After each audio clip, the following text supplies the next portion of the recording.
야, 한 주간 은혜 가운데 잘 지내셨습니까? 이번 주에 그 한 주간을 생각해 본다면, 저는 저 자신을 생각해 본다면, 저의 자세를 생각해 보면 요렇게 지냈던 것 같습니다. 요렇게. 왜 그럴까요? 너무나도 추운 날이었습니다. 그렇죠? 한 주간 동안 너무나도 추웠습니다. 영하 18도, 뭐 20도 가까이 된다라 그러는데, 저희 집에 가서 냉장고를 딱 보니까 냉동실 온도가 18도더라고요. 아, 냉동실 속에서 우리가 한 주간 동안 살았었구나. 그런데도 불구하고 이 자리에 우리를 인도하시고 붙들어 주시는 하나님께서 우리를 불러주신 줄 믿습니다. 우리는 그런데 육신적으로는 잘 지냈습니다. 그렇죠? 육신적으로는 잘 지냈어요. 그런데 여러분들의 영적인 온도는 어떠십니까? 여러분들의 영적인 마음의 온도는 몇 도를 가리키고 계십니까? 참 이 시대가 어려운 시대예요. 코로나의 그러한 환경을 지나면서 또한 날씨까지 춥다 보니까 우리의 육체가 움츠려드는 것도 있지만 우리의 영혼과 마음이 움츠러드는 것을 우리가 부인할 수 없습니다.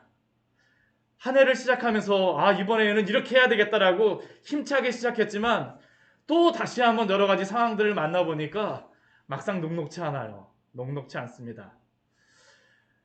그래서 우리는 여러 가지 방법을 쓰죠. 이것도 해보고 저것도 해보고, 또한 이것은 우리의 개인적인 그러한 부분뿐만 아니라 우리의 신앙에 대한 위기뿐만 아니라 가정의 위기도 있습니다.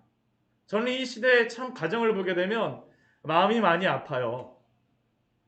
우리가 이 시대 뉴스에 나오는 많은 뉴스를 보게 되면 가정이 무너지는 그러한 소리가 들리지 않습니까? 음란함의 문제로 인하여서 가정이 무너지고 있죠. 사실 동성애라고 하는 것도 엄밀히 말하게 되면 가정을 무너뜨리는 그러한 것입니다. 또한 이혼의 그러한 것들로서 많은 가정들이, 또한 가정의 불화로서 마음 아파하고요.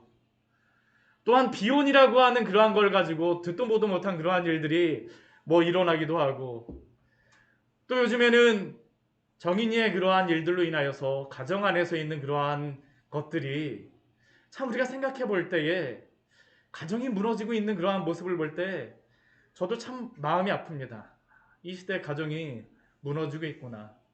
어디 그것뿐이겠습니까? 교회도 무너지고 있죠. 교회 신앙의 그러한 위기가 바로 이 시대 아닙니까?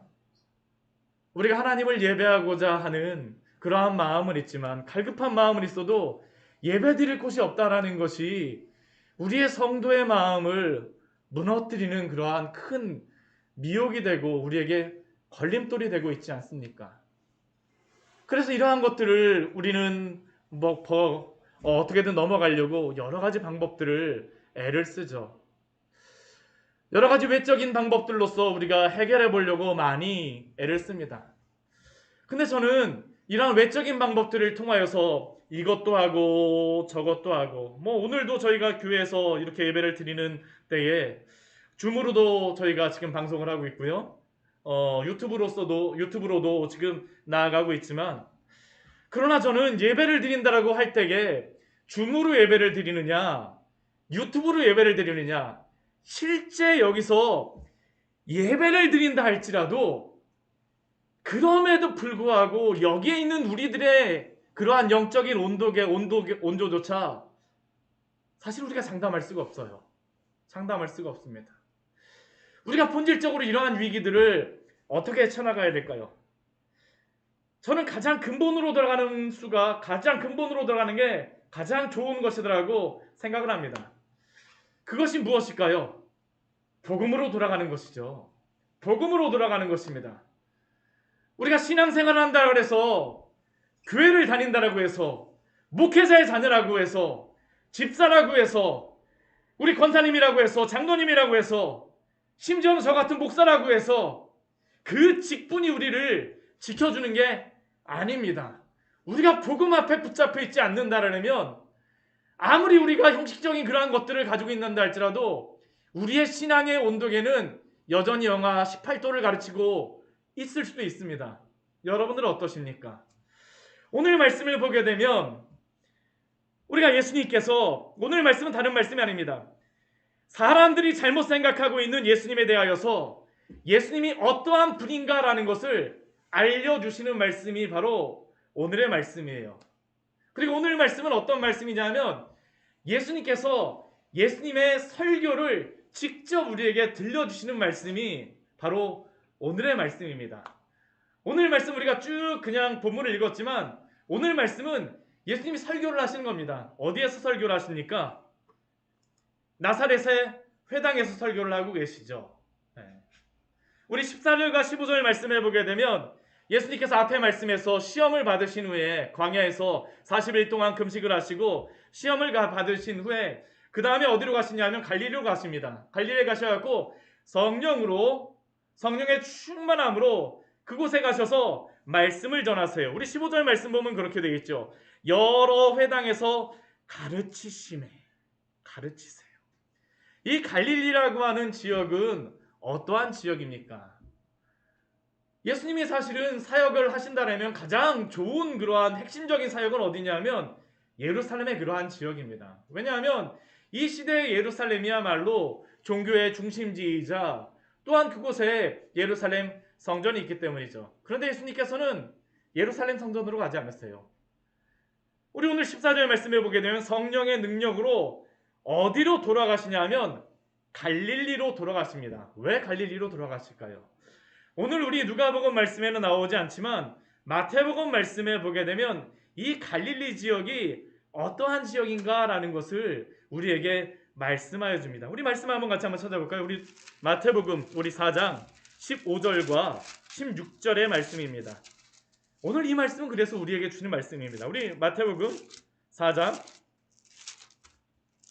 15절 16절 말씀 같이 한번 읽어보도록 하겠습니다. 같이 읽겠습니다. 스불론 땅과 납달리 땅과 요단강 저편 해변길과 이방의 갈릴리여, 흑암에 앉은 백성이 큰 빛을 보았고 사망의 땅과 그늘에 앉은 자들에게 빛이 비추었도다. 이 갈릴리의 땅이 어떠한 곳입니까? 바로 이곳입니다. 스불론 땅, 납달리 땅, 요단강 저편 해변길, 이방의 갈릴리. 해변길은 바로 군사들이 지나갔던 지역이었었고 로마의 군대들이 내려왔던 길이 바로 이 해변길이고 그 이전에는 페르시아의 군대가 또한 바벨론의 군대가 밑에서는 남쪽에서는 이집트의 군대가 왔다 갔다 했던 것이 바로 이 갈릴리입니다. 이 갈릴리의 사람들은 마음이 그래서 어떤 마음이냐면 우리 그대로예요. 흑암에 앉은 것 같은 그 마음을 가지고 있습니다. 그 마음을 가지고 있어요. 어쩌면 오늘 이 시대 영하 18도에 살아가고 있는 우리들에게도 예수님이 이 자리에 찾아오신 줄 믿습니다. 예수님이 이러한 곳에 가세요. 흑암에 앉아있다라고 생각하는 백성들, 갈급한 심령들에게 가시죠. 왜요? 흑암에 앉아있는 백성들에게 큰 빛을 비춰주시기 위하여서요.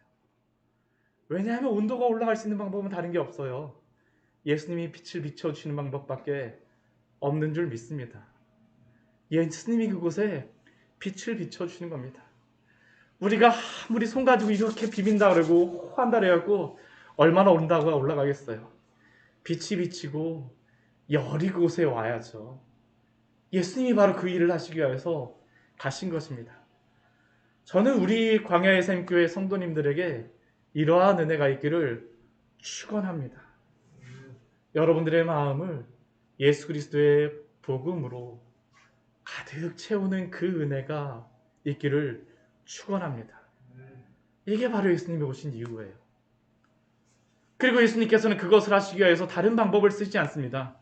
회당마다 다니세요. 말씀을 전하여 주십니다. 그 말씀이 전하질 때 어떻게 됐을까요? 죽어있던 영혼들이 살아나는 겁니다. 차가웠던 마음들이 막 살아나는 거예요. 예수님의 그 말씀을 들을 때 마음이 뜨거워지는 것입니다. 뜨거워져요. 그리고 그런 상황 가운데에서 예수님이 어디까지 가셨냐 하면 자라나신 곳 나사렛에 가셨습니다.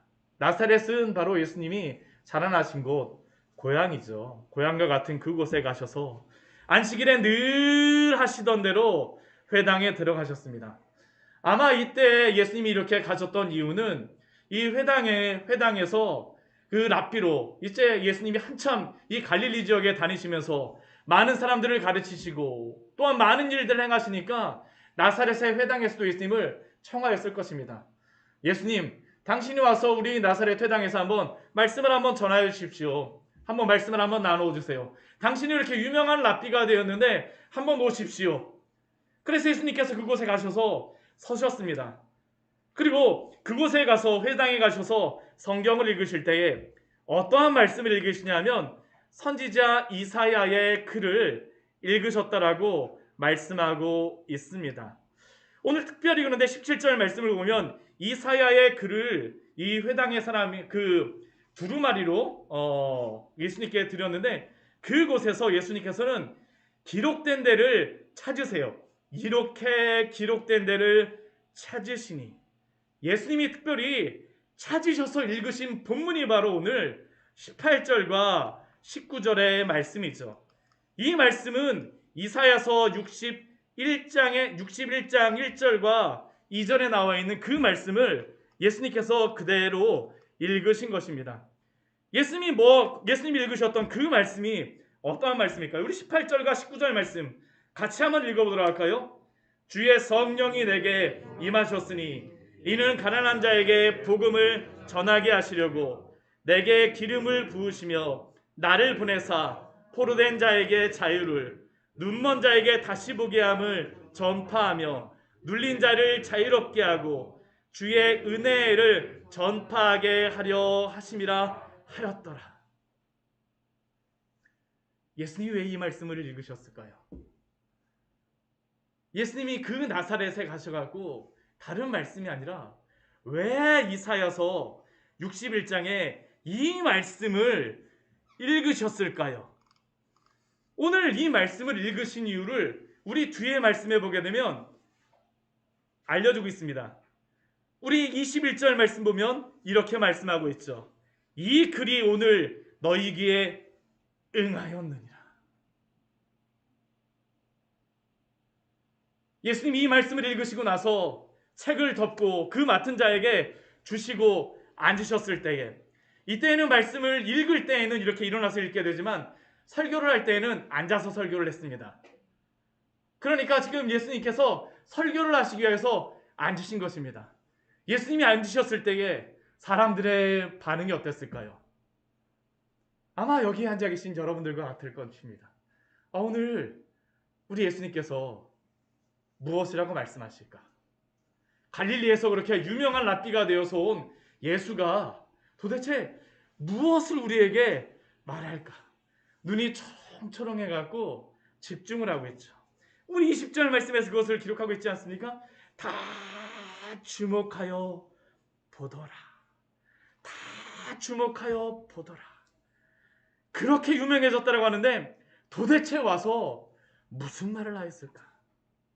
근데 오늘 예수님께서는 오늘 물론 많은 여기에 다른 설교를 많은 말씀을 하셨으리라고 생각을 했지만 딱 한 문장으로서 예수님의 설교를 정리하고 있습니다. 그것이 무엇입니까? 이 글이 너희 귀에 응하였느니라는 겁니다. 이 글이 너희 귀에 응하였느니라. 근데 이 말씀은 그냥 보통 말씀이 아니죠. 왜 그럴까요? 이 글이 너희 귀에 응하였다라고 하는 것은 이 앞에 읽었던 이사야서 61장 1절과 2절의 말씀 또한 누가복음 4장 18절과 19절의 말씀이 오늘 지금 이 자리에 앉아 있었던 그 나사렛 사람들의 그 상황 속에서 성취가 되어졌다라는 겁니다. 성취가 되어졌어요.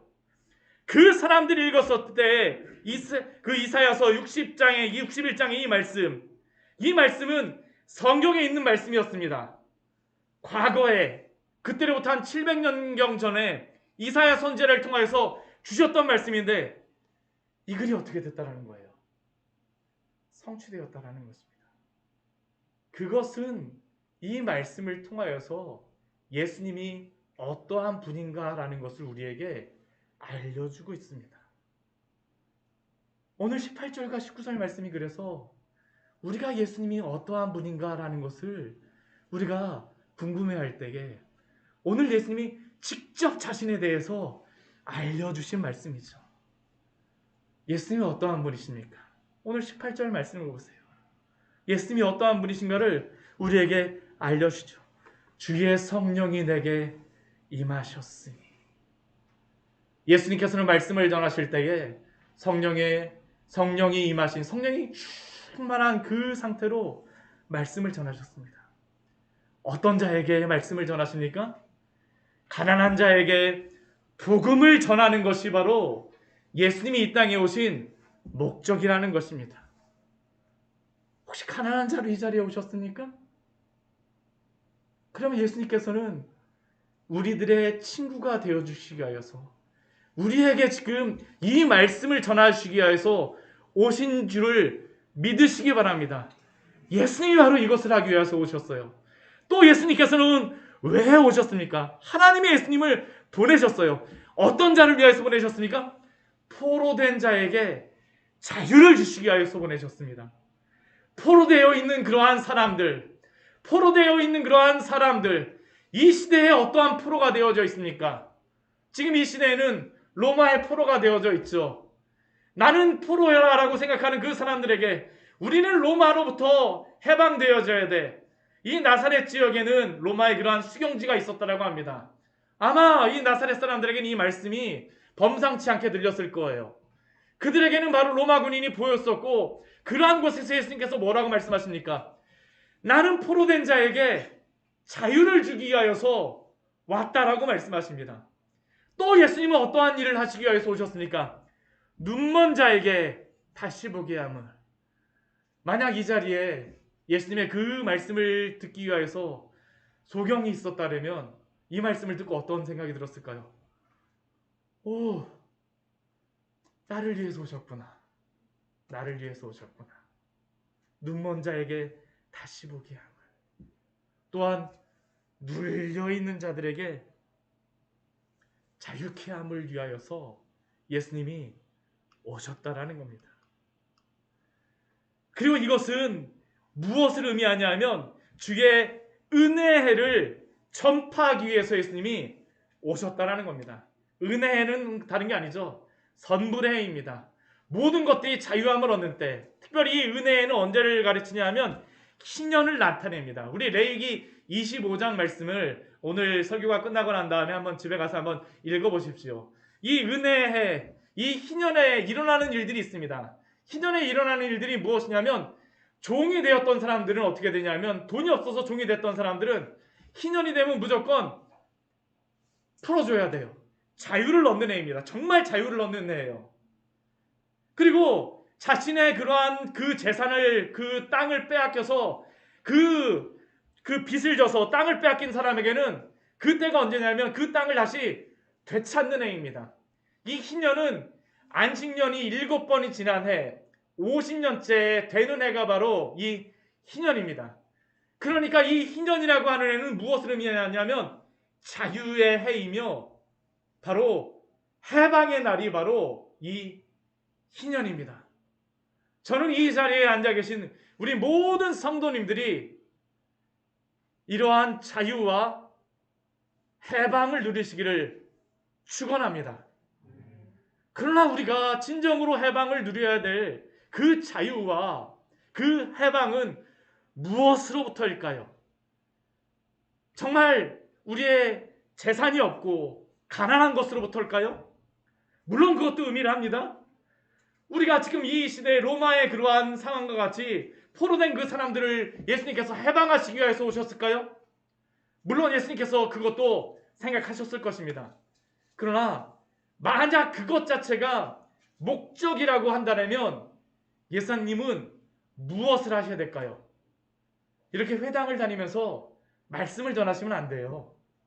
무엇을 하셔야 되냐면 예수님이 자선보호단체를 이렇게 딱 설립을 하셔갖고 사람들에게 어떠한 이러한 재정적으로 후원도 받고, 또 로마로부터 해방하기 위해서 무엇을 해야 됩니까? 의용군도 만들고 여러 가지 대항할 수 있는 군사적인 것들을 하셔야 되죠. 근데 말씀을 보십시오. 오늘 예수님께서 자선단체 만들었다는 그런 기록이 있습니까? 아니요. 오늘 말씀을 보십시오. 포로된 자에게 자유를 주시겠다라고 오셨다라고 하는데 예수님이 군대를 만드셨다는 그러한 이야기가 있습니까? 아니요. 본질적으로 예수님이 여기서 가난한 자, 포로된 자, 눈먼 자를 해방하고 자유케 한다는 의미는 더 중요한 의미가 있죠. 무엇으로부터의 자유겠습니까? 바로 죄의 노예가 되었던 그 사람들에게 진정한 자유를 주시기 위해서 이 땅에 오신 줄 믿습니다. 우리의 영혼은 가난하지 않습니까? 갈급해요. 예수님이 왜 이 나사렛 회당에 가셔서 말씀을 전하실까요?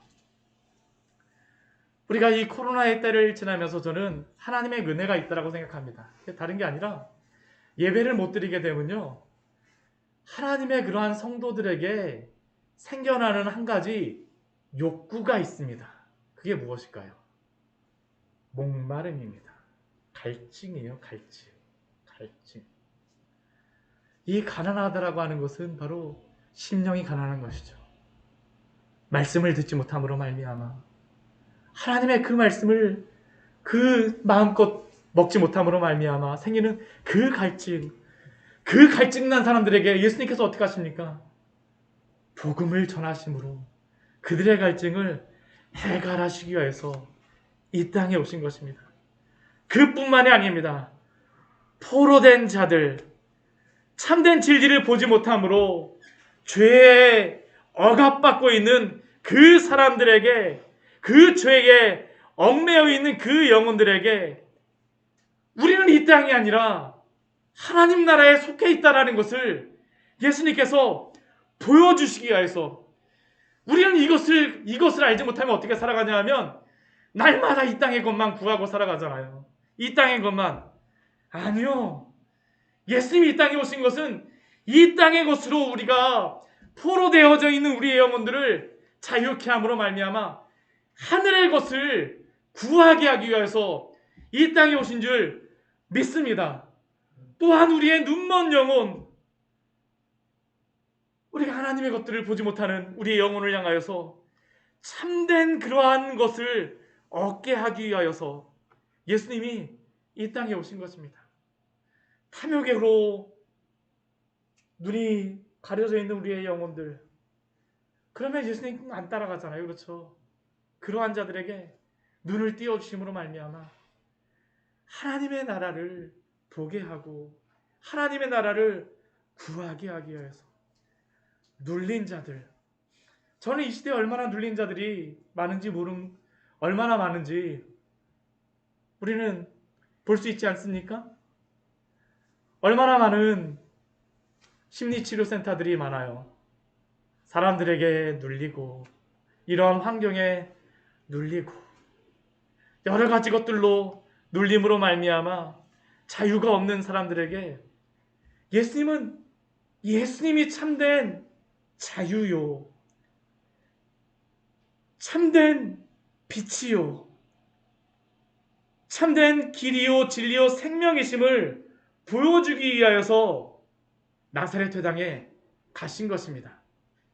그리고 또한 그들에게 말씀하셨어요. 무엇이라고 말씀하십니까? 이 글이 오늘 너희 귀에 응하였느니라. 오늘 응하였어. 여러분들에게 우리 주 예수 그리스도의 이 은혜가 임하셨습니까? 이것을 성취를 바라보십니까? 오늘 이 말씀을 이 나사렛에서 회당에서 예수님이 전하셨습니다. 오늘 이 설교를 예수님이 직접 하셨다면, 제가 아니라 예수님이 직접 하셨다면 여러분들 어떤 마음을 가지시겠어요? 와, 예수님이 여기서 설교하시니까 얼마나 좋아 막 하면서 여러분들 정말 기대하면서 설교를 듣지 않겠습니까? 그렇죠? 네. 정말 그 자리에 한번 서 있는다면 정말로 성령의 그 충만함이 얼마나 그 자리에 가득하겠습니까? 근데 오늘 말씀을 보게 되면요, 나사렛 사람들의 반응이 한 가지가 있습니다. 이 놀라운 말씀, 오늘 이 모든 것이 다 응하였다라고 예수님이 말씀하여 주셨음에도 불구하고 예수님이 22절 말씀 보게 되면 그들이 무엇이라고 이야기하냐면 은혜로운 말을 놀랍게 여깁니다. 우와, 대단하다. 우와, 대단하다. 정말 놀랍다. 정말 놀랍다. 그런데 그들이 놀라는 이유가 있습니다. 왜 놀랄까요? 이 사람이 요셉의 아들인데 어떻게 이렇게 말을 잘하느냐? 사실 이게 여러분들 이해가 되세요? 마음에 와서 계십니까? 한번 생각을 해보십시오. 예수님이 이곳에서 자라셨어요. 그 사람들 중에는 그 예수님의 육신적인 어머니였던 마리아의 친구도 있었을 것이고, 또한 요셉의 그러한 친구들도 있었을 것이고, 또 그 동네 사람들의 예수님과 함께 자랐던 동무들도 있었을 것입니다. 그 사람들 중에는 예수님이 기저귀를 차고 다닐 때부터 보았던 사람들도 있을 것이고, 또한 예수님이 그곳에서 요셉에게 그 목수일을 배우면서 심부름도 하고 인사도 하고 그들과 교제하였던 그러한 것들 다 보았던 사람들이 있습니다. 근데 그들의 마음속에는 지금 무슨 마음으로 보고 있을까요? 하나님의 아들로서 이 모든 말이 다 응하였다라고 예수님은 말씀하시지만 그들은 지금 무엇으로서 받아들이고 있습니까? 이 사람이 요셉의 아들이 아니냐? 아니, 내가 너 분명히 아는데, 어렸을 때부터 그렇게 자라났던 거 다 아는데 무슨 가난한 자에게 복음을 전하고 포로된 자를 자유하게 하고 너가 무슨 눈먼 자를 다시 보게 하고 무슨 눌린 자를 자유롭게 해. 사실은 이게 그들의 반응이라는 것이죠. 이들은 예수님을 지금 믿는 게 아닙니다.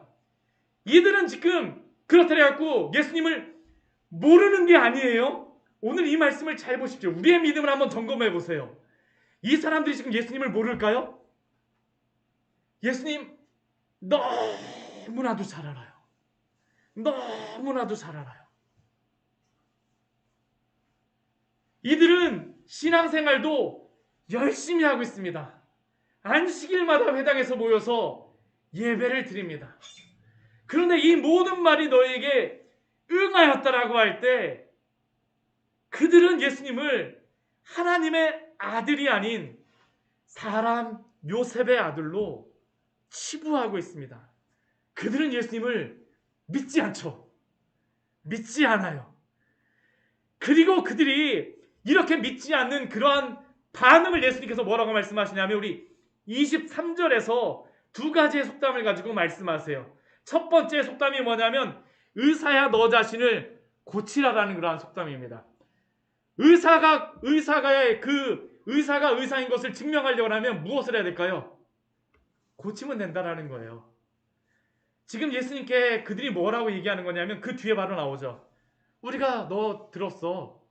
가버나움에서 많은 일을 행하였다며 안진뱅이도 일으키고 눈먼 자도 뜨게 하고 귀머거리도 듣게 하고 심지어는 죽은 자도 일으켰다라는 그 소식을 우리가 들었는데 가버나움에서 행한 일을 내 고향 여기에서도 행하라라고 하는 겁니다. 왜 그들이 이것을 요구할까요? 예수님을 믿지 않기 때문에 그래요. 불신앙의 마음이죠.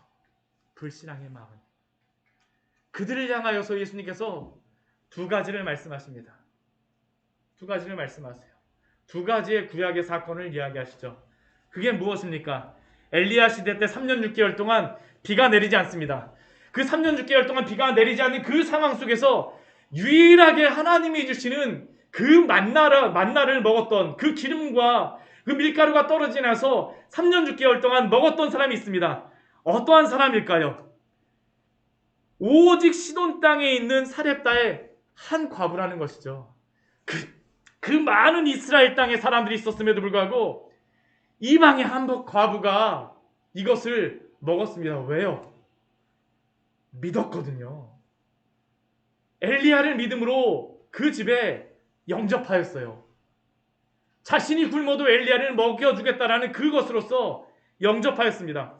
또 한 사람이 예를 듭니다. 누구입니까? 엘리사 시대예요. 엘리사 시대. 많은 나병 환자가 그때 이스라엘에도 있었습니다. 근데 그 중에서 유일하게 한 사람 하나님의 그 고쳐주심을 경험한 사람이 있었습니다. 누구입니까? 수리아 사람 나아만이에요. 이 수리아라고 하는 나라는 지금 이스라엘과 적대국입니다. 장군이에요. 근데 오직 그 사람만 나음을 얻었어요. 왜요?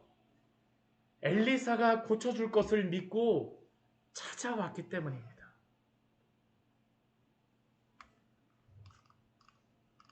지금 이것을 왜 예수님께서 말씀하십니까?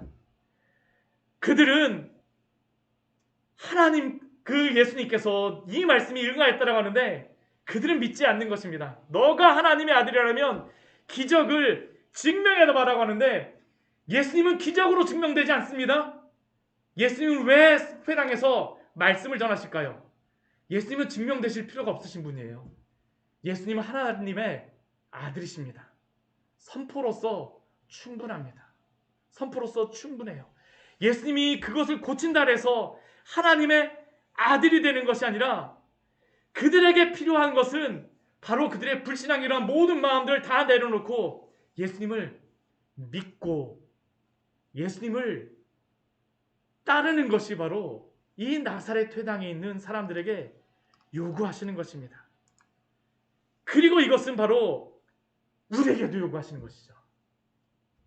사랑하는 성도 여러분, 예수님을 참된 구원자이신 하나님의 아들로 믿으십니까? 하나님의 아들로 믿으십니까? 이 믿음이 여러분들을 움직이고 있습니까? 이렇게 영하 18도의 그러한 온도 가운데에서도 이 상황과 같은 이 세상 속에서도 예수 그리스도가 참된 구원자이시기 때문에 예수 그리스도로 인하여서 뜨거운 마음을 갖고 살아가고 계십니까? 단순히 믿는다라고 하는 그 입술의 고백뿐만 아니라 그 삶의 그러한 믿음으로 말미암아 움직이고 순종하십니까? 왜 예수님이 이 땅에 오셨습니까? 가난한 자, 심령이 가난한 자, 파산한 자, 갈급한 자를 만족시킬 수 있는 분이 유일하신 분이 바로 예수님이시기 때문입니다. 영적으로 파산한 우리를 오직 예수 그리스도만이 우리의 갈급한 심령을 만족시킬 수 있고 우리는 오직 그리스도 안에서만 부요해질 수 있는 줄 믿습니다. 또한 예수님께서는 죄로 인하여 포도된 자에게 자유를 주실 수 있는 그러한 분입니다. 얼마나 많은 사람들이 죄의 노예가 되어 살아가고 있습니까? 한번 어린이들 한번 보세요. 우리 요즘에 조그만 아이들도 손에 무엇 들고 다닙니까? 핸드폰 가지고 다녀요. 핸드폰 가지고 다니면서 눈이 정말 빠질 때까지 무엇합니까? 게임하고. 어린이들만 하나요? 우리 젊은 청소년들은 음란함의 포로가 되어져서 눈만 뜨면 그 핸드폰 붙잡고 날마다 보고, 또 어떤 사람들은 이 핸드폰이 아니라 할지라도 우리의 마음의 포로가 되어서 눈만 뜨면 불평하고 원망하고 미워하고, 심지어는 나에게 무엇인가를 한 어떠한 해코지라는 사람에게 동일하게 그것 이상으로 해주려고 하는 그러한 포로된 마음을 가지고 있지 않느냐라는 것이죠. 우리 주 예수 그리스도가 아니라 때로는 술의 노예가 되고 담배의 노예가 되고 마약의 노예가 되어 포로가 되어져가는 이 시대에 얼마나 많은 사람들이 있습니까? 돈에도 포로가 되어졌죠. 돈이 없어도 포로가 되어지고요. 돈이 있어도 포로가 되어지지 않습니까? 돈이 있는 사람들은 정말 더 무서운 것 같아요. 물불을 가리지 않고 정말 돈의 노예가 되어져서 살아가는 그러한 사람들에게 유일한 자유를 주시는 분이 우리 주 예수 그리스도인 줄 믿으십시오. 예수님만이 우리에게 포로된 것으로부터 자유를 주시기 위해서 이 땅에 오신 것입니다. 또한 이 세상 것에 눈이 멀어서 진리가 아닌 것을 진리로 알고 하나님인 것을 하나님으로 알고 살아가고 있는 사람들에게, 그러한 사람들의 공통적인 것이 무엇입니까? 소망이 없습니다. 소망이 없어요. 이게 명예를 찾아갖고 명예를 얻었는데도 불구하고 나중에 명예를 끝까지 올라가고 나면 어떻습니까? 별거 없어요. 돈을 한번 다 가져보십시오. 돈을 아무리 가져도 그 끝에 가게 되면 어떡할까요? 쓸 데가 없어서 정말 행복하지 않다라고 하는 그 고백이 있지 않습니까? 소망이 없는 것이죠. 혹시 억눌린 가운데에 숨도 못 쉬는 상황 가운데 살아가고 계시는 우리 성도님들 계십니까? 요즘에 한창 공황장애로 문제를 가진 사람들이 많은 것 같아요. 심지어 연예인들조차도 그것 때문에 방송에도 나오지 못하는 그러한 이야기들을 들을 때에 사람들 앞에서만 서면 어떤 사람이 두려워서 말 한마디 못하고 걱정하고 숨조차 쉬지 못하는 그러한 분들이 혹시 이 자리에도 계십니까? 그러나 사랑하는 성도 여러분, 예수님께서는 바로 이러한 우리들을 위하여서 은혜의 해, 희년, 해방, 참된 자유를 주시기 위하여서 이 땅에 오셨습니다. 그러면 우리가 이러한 예수님이 이렇게 오신 것을 우리가 알 때에 우리가 해야 될 한 가지의 것이 있어요. 그것은 다른 게 아닙니다. 예수님을 하나님의 아들로서 믿는 것입니다. 믿는다라고 하는 것은 단순히 지식적으로만 믿는 것이 아닙니다. 그분을 우리의 삶 속에 받아들이십시오. 의심하지 마십시오. 오늘 나사렛 사람들은 예수님을 하나님의 아들로서가 아니라 요셉의 아들로서 받아들이기 때문에 불신앙으로 나아가고 있죠. 하나님이 우리에게 지금 이 말씀을 주시는 것은 다른 것이 아닙니다. 이 말씀을 주심으로 말미암아 우리로 하여금 이 말씀을 받아들이고 이 말씀 가운데 우리에게 믿음을 불러일으키시기 위하여서 우리에게 주시는 것입니다. 예수님께서 그들에게도 말씀하세요.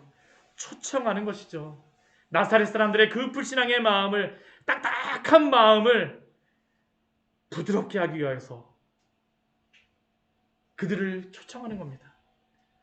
이 시간 여러분들의 마음이 기경되어지기를 원합니다. 땅이 갈리기를 소원합니다. 예수님을 하나님의 아들로 믿는다라는 것은 나의 모든 것을 예수님의 것으로서 드리는 것을 의미하며 내가 나의 주인이 아니라 예수님을 바로 나의 주인으로 인정하는 것입니다. 내가 가진 조건을 가지고 예수님을 이용하는 것이 아니라 나의 그러한 모든 조건에도 불구하고 예수님이 나의 주인이 되어주시고 나의 모든 것들을 인도하여 주시겠다라고 약속하여 주셨기 때문에 그 말씀에 순종하며 살아가는 것입니다. 시험하지 마십시오. 의심하지 마십시오. 나의 그러한 이기적인 어떠한 것을 이루기 위하여서 수단으로 예수님을 믿지 마십시오. 그것은 예수님을 나의 주인으로 보시는 것이 아니라 오히려 예수님을 나의 종으로 취급하는 것입니다. 예수님이 주인이 되시기 위하여서 그분은 우리에게 믿으라라고 말씀하세요. 믿는다라는 것은 그분이 우리의 주인이 되어주시는 것입니다. 예수님을 참된 구원자이신 하나님의 아들로 믿으십니까? 아들로 믿으십니까? 그렇다면 그분이 바로 오늘 우리의 삶의 주인이신 줄 믿습니다. 요셉의 아들이 아닌 하나님의 아들로 우리에게 자유를 주시는 그 예수님과 함께 이번 한 주도 믿음 안에서 살아가신 우리 귀한 성도님들 되시기를 축원합니다. 같이 기도하도록 하겠습니다. 우리 같이 기도할 때 우리 말씀을 같이 기억하시면서 우리 같이 기도하셨으면 좋겠습니다.